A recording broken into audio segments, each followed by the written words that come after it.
Olá pessoal, eu sou o Amoj, ele. Como é que é, pessoal? Eu sou o Eike Pinto. E cá estamos hoje para falar de mais um componente importante para a performance. Antes de mais, gostava de agradecer a todos que têm interagido com os nossos vídeos. Muito obrigado por isso. Eike, o que é que vamos falar hoje? Hoje vamos falar de turbocompressores, turbocharger, e quem gosta de motores é um componente que não tem como deixar de lado. Então fiquem ligados. Diretor, rola a vinheta.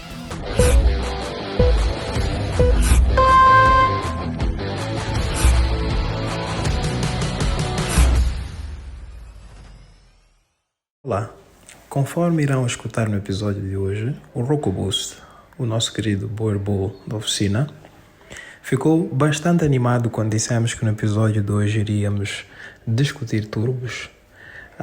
Como o seu apelido já diz, o RocoBoost, como um expert na matéria, disse que iria fazer a sua contribuição durante a gravação do episódio. No entanto, como muitos de nós não entendemos o latir, pedimos a vossa compreensão quando ouvirem ladrar durante o episódio. Para quem consegue entender a linguagem dele, pedimos para que traduza nos comentários. Encarecidamente, a equipe da Fuel Injection Technology. Olá, então, eu acredito que todos nós já ouvimos falar de carros com turbos, sem turbos, naturalmente aspirados, sobrealimentados, mas, Eike, o que é isso exatamente? Qual é isso aí? O que é um turbocharger? Okay? O Yes. turbocharger, temos aqui o componente, né? Isto aqui é um turbocharger, mas se calhar falarmos um bocadinho da história. Onde é que surgiu essa necessidade? Yeah. Antigamente havia uma notação bastante famosa que é "There's no replacement for displacement", sim, que é sim. basicamente, se eu quisesse mais potência, eu tenho que ter um motor maior. Mas mais há pesado. um limite para o quanto consegue-se fazer com um motor maior. A gente tem limitações de espaço, os motores estão a ficar muito grandes, os carros estão a ficar gigantes também, Ficam muito pesados também. E aí começou a haver Consumo também. consumos também eram muito altos, se bem que naquela altura não era um problema porque o combustível era muito barato. Tinham mais dinossauros ainda. Yeah. Então, daí surge também a necessidade, percebeu-se que este caminho não se chega lá. E eventualmente o nosso amigo, que não é nosso amigo, em 1905... Mas uma das pessoas favoritas do mundo automotivo, né? Certo. Yeah. Em 1905, Alfred percebeu que é possível e concebeu um conceito de supercharger, que é possível reaproveitar os gases do escape, que é resultante da combustão que já aconteceu dentro do cilindro, Exato. e dos cilindros, né, se forem vários, e aproveitar aquela energia. Criou o primeiro conceito de um turbocompressor, que foi rapidamente também adotada pelo mundo, principalmente aeronáutico. Sim. Exato. Que quanto maior a altitude, nós temos cada vez menos oxigênio disponível no ar, que é o conceito de densidade. Exatamente. Quanto mais alto, menos denso é o ar. Exato. E menos oxigênio tem por volume. Isso. Okay? Então, Eu vi até por acaso uma comparação de como a performance de carros declinavam enquanto subiam um uphill, e certo. é mesmo exatamente por causa desse efeito, né? Exatamente. Yeah. Há dois fatores bastante importantes para a densidade do ar. Um deles é a temperatura Isso. e outro é a altitude. Portanto, a temperatura vamos falar um bocadinho aqui neste vídeo também, porque vamos falar dos turbochargers, Exatamente. que geram calor, certo, Amoj? Certo. Então, como nós sabemos, acho que do nosso vídeo passado sobre motores falámos sobre isso, sobre calor. Falamos. Calor é um dos componentes que mais degrada a eficiência do motor. No entanto, com o turbocharger, ainda aproveita-se um bocadinho dessa força quando se fala dos gases que estão a sair do escape. Eike, vamos falar um bocadinho de como funciona um turbocharger? Ok, como é que funciona um turbocompressor? Basicamente é uma ventoinha que absorve calor e gera cavalos. Ok, eu acho que é uma super simplificação. Isso gera alegria. Felicidade! Então, de uma forma um bocadinho mais detalhada, né, mas ainda superficial, Ok. O conceito por trás do funcionamento de um turbo é que reaproveita-se os gases que o motor está a girar para girar aquela que vamos chamar de ventoinha que o Eike referiu-se, Sim. para ajudar o motor a fazer a sucção de mais ar, e como nós já tínhamos falado anteriormente, quanto mais ar tivermos, se tiver denso e com mais oxigênio, melhor é a combustão dentro do motor, e é isso que melhora a performance e melhora ainda a eficiência volumétrica do motor. Certo. Amos, a eficiência volumétrica basicamente é quanto ar ou quanto preenchimento conseguimos fazer dentro do cilindro. Isso. Okay? E o conceito de turbocompressor veio agredir a física, que eles conseguem... Os socos. Exato. Eles conseguem preencher um cilindro acima dos 100%. Tem uma eficiência volumétrica acima de 100% dos turbocompressores. Exatamente pelo conceito de comprimir ar. Isso. O que o turbocompressor faz é exatamente comprimir esse ar ao máximo e voltar a empurrar. Possível. Acho que uma comparação bastante engraçada que podemos fazer é num carro, num motor normal aspirado, a gente tem o ar a entrar lá no normalmente, cilindro. como que é? Caminha. E tal. Agora, um turbocompressor está alguém lá a empurrar todo o ar possível. É um cobrador a encher o chapa, praticamente. É um cobrador a encher o chapa, praticamente. É isso. E isso acontece com o turbocompressor. Mas aí tem outro problema, que é um dos maiores inimigos de performance é calor. Calor. Sempre calor. Exato. Quando se empurra todo este ar para dentro do cilindro, a gente está a gerar atrito. Atrito gera calor. Calor faz com que as partículas de oxigênio se separem. O ar fica todo ele menos denso, fica tudo separado, tem muito menos oxigênio lá dentro. E como é que os fabricantes resolveram isso? Mitigam, acho que é o termo certo é mitigam. Não se consegue resolver como todo, mitigam. É com um intercooler. Certo, isso é um intercooler. Aliás, acho que o intercooler merece um vídeo à parte. Para entrarmos já ao detalhe. Ok, vamos falar sobre o intercooler no próximo vídeo. Isso. O intercooler basicamente é uma geleira. Não é uma geleira. O intercooler é um radiador, de forma simplificada. Existem alguns tipos que têm como função arrefecer este ar antes de ele entrar para a câmara de combustão. Exatamente. Okay? Acho que agora vamos falar aqui vamos mostrar ao pormenor o que é, quais são os componentes, o que tem, o que cada uma destas partes faz. Okay? Certo. Temos aqui um turbocompressor já montado no seu coletor de escape. Certo. Nós temos o cilindro, os 4 cilindros a funcionarem lá dentro, cada um deles a gerar os seus gases, certo? Que saem por este coletor. Num cenário em que temos um carro aspirado, estes gases vão diretamente para o sistema de escape e saem do sistema. Saem completamente Passam pelo do veículo. catalisador e saem do veículo, certo? São expelidos. Contudo, percebeu-se que é uma energia que estava a ser desperdiçada e por isso criou-se este componente que é o turbocompressor, que é basicamente dividido por 3 partes. Podemos partir isto em 3 partes, ignorando o coletor de escape, temos aqui a carcaça quente, que é do lado, normalmente fica virado para o escape, ao lado de trás, onde fica a carcaça quente. Um fato curioso é que a carcaça quente fica sempre com este aspecto enferrujado. Isso é devido à oxidação causada pelo calor que passa Quanto mais por aqui. calor passa, mais oxidação fica. Exato. Então aqui nós temos a carcaça quente, que é por onde os gases entram, forçam a turbina a girar, esta parte de trás a gente chama de turbina, e forçam como? Dentro do turbocompressor existe um eixo e um rotor. Exatamente. Okay? Na verdade são 2 rotores, um na parte de frente, um na parte de trás e um eixo que interliga os dois. Os gases, ao saírem pelo coletor de escape, entram na carcaça quente, forçam as pás da turbina, as pás do rotor a girar, ok? E, consequentemente, como eles são os dois interligados, forçam a parte frontal, que é a parte do compressor a girar. Okay? Esta parte frontal é responsável por admitir o ar da atmosfera a uma velocidade extrema. Okay? Os turbocompressores giram muito rápido. E eles sugam todo esse ar. Okay? Este caso em particular é um turbo mecânico que é acionado por um atuador e um wastegate mecânico que tem aqui. Ao sugar este ar todo, eles voltam a sair por aqui. Conseguem ver aqui? Esta é a saída de ar que foi sugado pela parte do compressor e volta a ser inserido no motor. Sim. Então, E por último nós temos aqui a parte central de um turbocompressor que normalmente é responsável pela lubrificação e arrefecimento do componente. Como podem ver, é a parte onde a gente tem mangueiras, temos uma mangueira em cima, uma mangueira em baixo, vocês não conseguem ver, mas deste lado tem outras 2 mangueiras. Este é um turbocompressor que trabalha a óleo e também a água.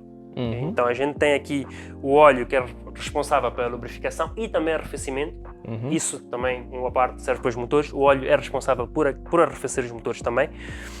E também leva mangueiras de água para ajudar a arrefecer o turbocompressor.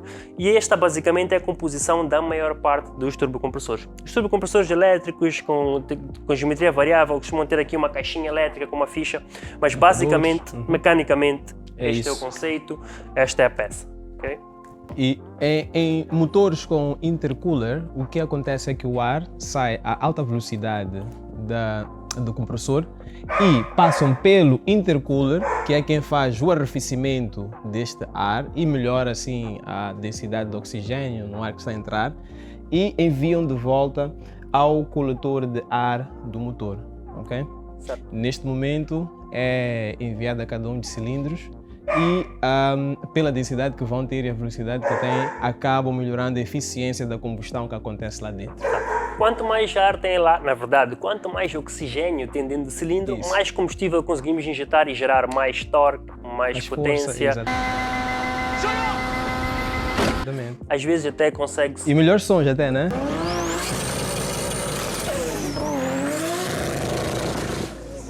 Melhores sons, isso é bastante interessante. Outro fator interessante, a gente falou aqui quando está falando da carcaça quente, é sobre o lag.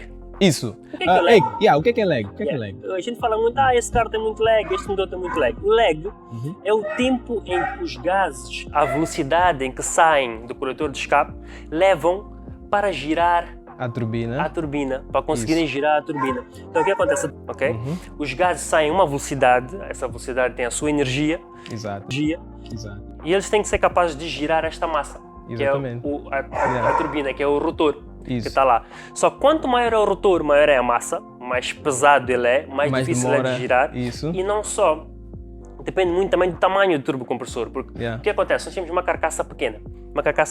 Os gases têm que estar todo o sistema muito bem concebido e bem dimensionado. A gente não pode ter um coletor de escape e uma turbina que não estão adequadas uma com a outra. O que vai acontecer?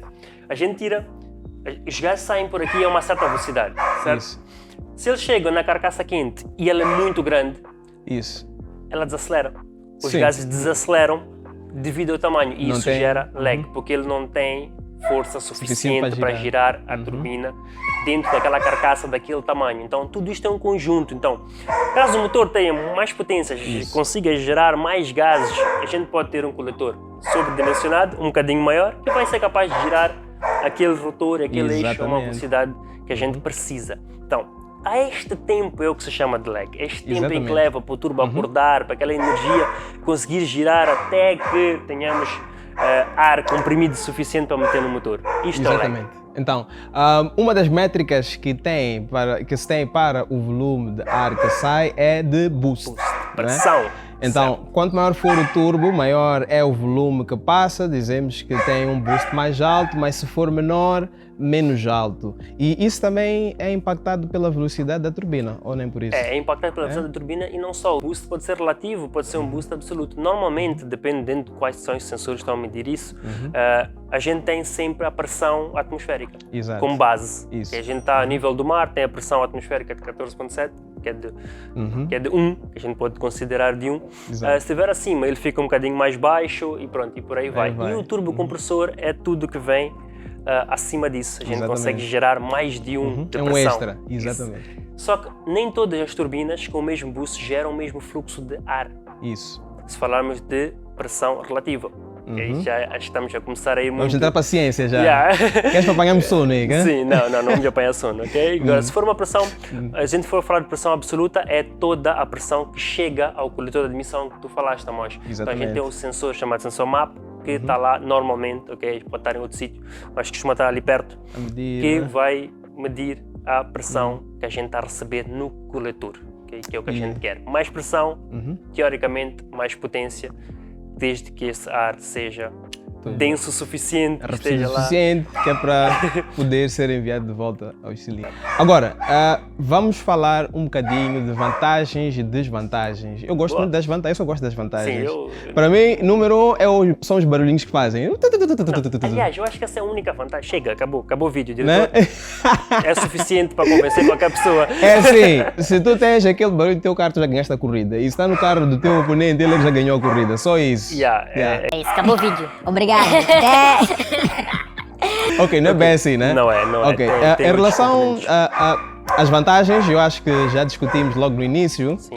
é que tu consegues ter maior potência com menor volume, né? Em que tenhas um motor pequeno, se tiveres uma turbina, consegues gerar mais potência ainda, né? Caso E- o sistema de combustível, alimentação de combustível, consiga Também esteja a acompanhar, apoiar. precisamos ter um Exatamente. sistema pronto para Yeah. acompanhar este ano. Eu acho que vai ser preciso termos uma explicação, talvez, de como a combustível também impacta a potência combustível e ar. Já sabem. Sabem, a gente vai trazer conteúdo que tu queres ver. Uma outra vantagem, além dessas que eu já descrevi, falaste acho espaço. que espaço também Exato. ocupa-se Precisamos ter- muito menos espaço dentro de um capô quando tu tens um motor de volume menor auxiliado de um turbo. Ou dois. Ou três. dois, ou três, é isso. Ainda vamos falar sobre aplicações, tipos de aplicações turbos. Verdade. No entanto, eu acho que essa também acaba sendo uma desvantagem, teres um turbo ali de lado. É como se fosse mais um acessório, certo? Sim, é mais um acessório, mas eu acho que Uhum. acaba sendo menos em termos de medida do que se estivéssemos a querer gerar a Volume, mesma a força potência com o volume só com o maior. motor. Teríamos Yeah. um motor gigantesco. Agora, desvantagens. Quais são as desvantagens Não de há. usarmos? Não há desvantagem. Eu não sei se isso é verdade, mas ok. Não, há desvantagem sim. É mais um componente. Nós tendo mais um componente, vamos ter mais um ponto de falha, mais Isso. um possível problema. Ok? E quando eles falham, é um problema, é uma desvantagem que não aconteceria num carro sem turbocompressor. Mas como nós Exatamente. falámos, tem Yeah. a vantagem da potência e de espaço, que Isso, acho que equilibra balança. muito bem Isso. esta desvantagem. Em termos de turbo, componente como tal, existe também o conceito de lag, nós falámos há bocado, que acaba sendo uma desvantagem. Por exemplo, se temos um turbo muito grande e a isso. gente não quer aquele lag, por exemplo, para a condução urbana. É bastante chato, tens o carro Exatamente. super lento, ele não tem resposta em baixas e só depois é que ele acorda. yeah. Então, isso acaba sendo também uma desvantagem. Mas Sem contar que fica imprevisível, acho que o behavior do próprio carro, para o sim, motorista. ele tem um comportamento ali, dependendo de quem estiver no volante, não emprestem carros turbinados às pessoas. É Pelo perigoso. menos sem aviso. Sim, é perigoso. Pode emprestar a mim, eu não tenho problema. Outra coisa é que o turbocompressor gera muito calor. Isso. Acho que esta é a maior, acho que é a segunda maior vantagem. A primeira maior Desvantagem. Ok, acho que é melhor regravar. O Ex só acredita que turbos têm vantagens. Yeah. Super biased. Yeah. Não, mas Acho é que assim, a eu segunda- prefiro motores naturalmente aspirados porque a resposta é imediata, mas pronto, já viram o que é que o meu amigo... Não, que isso? Que isso? É o calor. Isso. Acho que a segunda maior desvantagem é o calor. Eles geram calor. Isso.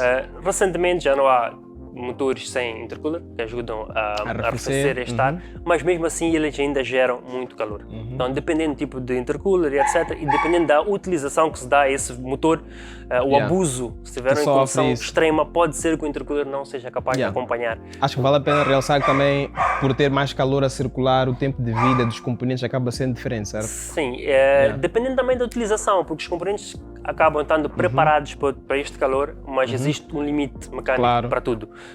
E não só os fabricantes deixam uma margem decente, só que nós não gostamos de deixar a margem que a gente gosta. Claro, tens que potência. chegar a... Exato. Pronto. E acho que a maior vantagem é que vicia.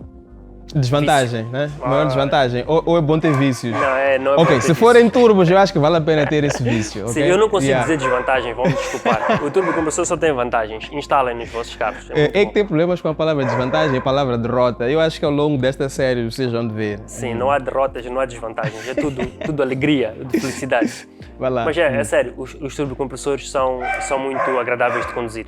Pelo som, pela potência, é um espetáculo. Para quem Agora- já conduziu um, Yeah, acho que sabe muito bem como sabe. Agora, Eike, podemos falar um bocadinho das aplicações? Eu acho que vale a pena mencionar. Sim, acho que sim. Conforme eu tinha dito antes, há aplicações de 2 turbos, 3, até 4, que é um caso extremo. Acho que depois vamos dar um exemplo sobre isso até. Acho que vocês já sabem. Já sabem, já devem saber. Yeah. É. E pronto, para falar das diferentes aplicações, nós temos biturbo ou twin turbo, como geralmente são chamados, são aplicações de 2 turbos. Acho que é o mais comum. É o mais Não comum que seja- existe. não seja um turbo, acho que é o mais comum. É o Exatamente. twin turbo, biturbo. Eu vou falar mais de biturbos em motores V, né? Neste tipo paralelos. de aplicação, os turbos são paralelos, ou seja, em cada banco de cilindros que tu tens, vais ter um. E tu também podes ter isso em motores sequenciais, em que 3 cilindros estão ligados a um turbo e outros 3 estão ligados a um outro turbo. No motor, Se 6 for cilindros. motor 6 cilindros, exatamente. Essa aplicação não é tão comum, acho que é Isso. mais comum em motores V. Um fato curioso que eu estive a ver, antigamente eles, quando começaram a desenvolver os twin turbos e motores em V, apercebeu-se que aquilo criava um desbalanceamento. Exatamente. Então, a solução que eles encontraram foi que cada turbo alimenta o banco oposto. E isso isso. cria um equilíbrio no motor. Isso foi, Muito bem- inteligente. Eu acho foi que bem inteligente. foram feitas muitas experiências e algumas que não foram assim com tanto sucesso. Foi Sim, acho que Nissan muitas 300, explosões. 300 Sim. Yeah. Já é um Por exemplo, problema. uma das aplicações que eu achei interessante de turbos super grandes foi do Porsche 930 Turbo. Em 89, tanto deram o apelido de fazedor de viúvas.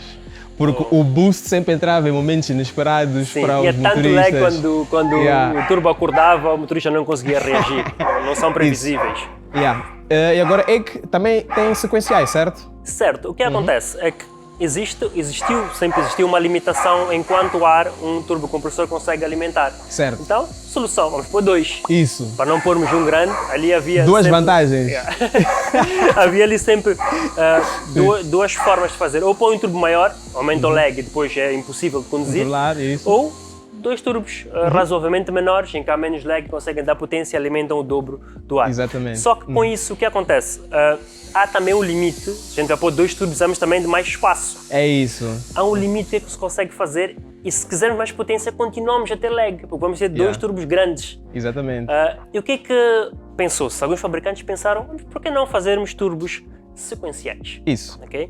Em que temos um turbo pequeno e um turbo grande. Isso. Okay? Em que o turbo pequeno entra primeiro e vai abastecendo aquela faixa de rotação mais baixa, em Exatamente. que é preciso daquela resposta rápida, Imediata. enquanto o outro turbo acorda, está ali ainda a sonecar. e depois entra o segundo turbo, Isso. que é para a faixa de rotação mais alta e dar Yeah. aquele. Eu acho que aquela temos isso potência que é brutal. no Supra, RX-7. RX-7 tem isso. Yeah. Acho que o RX-7 é um exemplo bom porque ele tem uma diferença bem considerável dos 2 turbos. Isso, tamanho, né? Só que isso também tem outro problema. Isso. Já viste que tem sempre problemas, Tem, né? não, aí tem um problema, por isso é que muitas vezes opta-se por fazer a conversão para um turbo só. turbo, isso. O sistema twin turbo funciona muito bem quando está bom. Yeah, O quando problema não é que há está. vários, muito mais componentes. Uma das Exatamente. desvantagens, tentar dizer a palavra desvantagens, dos Estamos a turbocompressores. ver o esforço. Estou a tentar.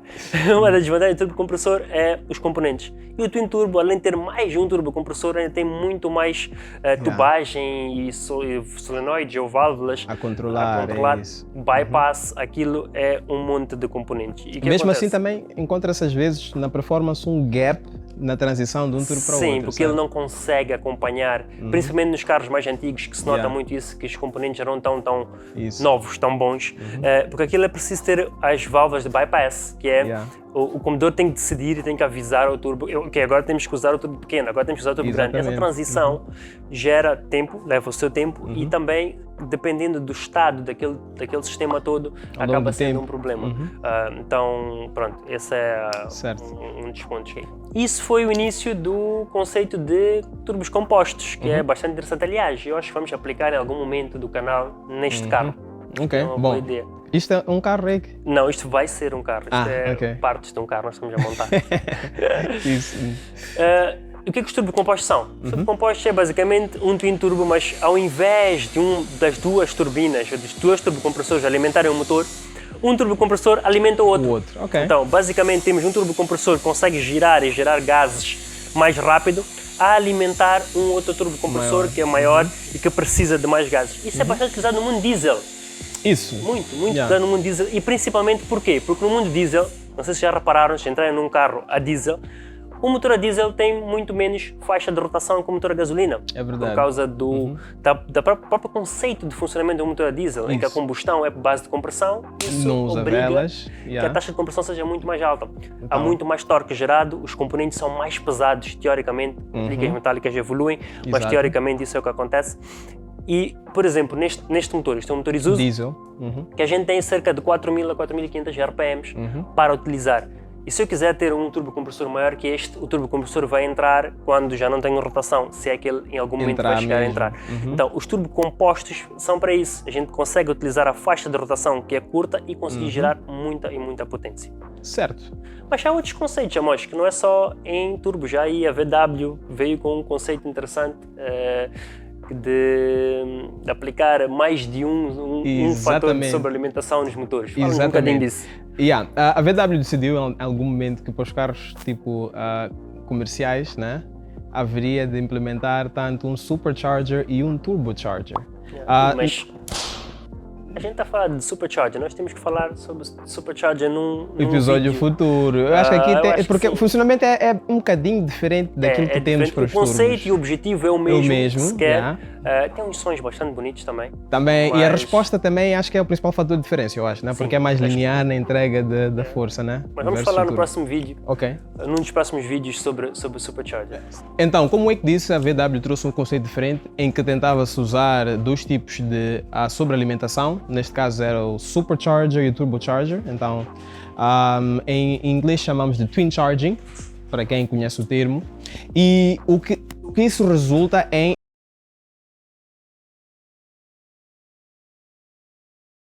tens a indução ainda adicional de teres um turbocharger, né? Acho que é um conceito bastante interessante que eles trouxeram. Acredito que é um conceito que depois de estar muito maduro e mais utilizado vai gerar muito cavalo e muita autonomia. Eu acredito em termos de economia de combustível, aproveitamento. Acho que aproveita-se melhor, mais performance, né? Acho que sim, acho que é um ponto interessante. Agora, quais são os carros que temos, pelo menos no nosso mercado, que têm sobrealimentação? Turbocharger, acho que há vários. Começando comum, né? no mundo diesel, é 90% das carrinhas recentes. Hoje em dia, né? Todos os motores turbodiesel são sobrealimentados. Exato, são é as uma BTs, vantagem. BT50, Ford Ranger, Toyota Hilux. A maior parte delas são sobrealimentadas. Os turbocompressores no mundo diesel são um espetáculo. Acho que quem se beneficiou mais do turbocompressor nos últimos anos foi diesel, com a entrada do sistema Common Rail, também veio ajudar. E twin turbos, Amos? Twin turbos encontramos mais em carros desportivos a princípio, então é aqui onde tu tens os teus. Já vi aplicações do 1JZ em Chasers e Mark IIs. Com dois turbos, tu tens o mesmo em GTRs, são Nissans. Nós por acaso temos Supra, o 2J também, 2JZ. Exatamente. Acho que em carros mais populares, o que é que nós temos? Golfs, né? Os Golfs é o Twin Charge, os 1.4, alguns são Twin Charge, já vem com o Supercharger e o turbocompressor. Temos os GTIs, que são turbocompressor, só tem um turbocompressor. Agora, Twin Turbo, o que é que nós temos aí na praça? Bom, vamos chamar de biturbo, como Mercedes quer usar termos diferentes. Temos todos os Mercedes C63, V8 mais recentes, sim. Só que eu não sei se chamaria-se de carros da praça. Hello, I like money. Não, acho que vamos deixar essa que já temos muitos. Vamos deixar essa contigo. Põe aqui nos comentários quais são os carros da praça. Exatamente. Conheces que sejam Twin Turbo. Isso. Vai lá. Bom, por hoje é tudo. Muito obrigado. Muito obrigado. Não esqueçam, ativem o sininho, like, subscrevam, vamos trazer mais conteúdo para vocês. Um abraço e até a próxima. Charger, turbocompressores, como é... Acho que temos que recomeçar essa parte aqui. Ligados, diretor, rola a vinheta.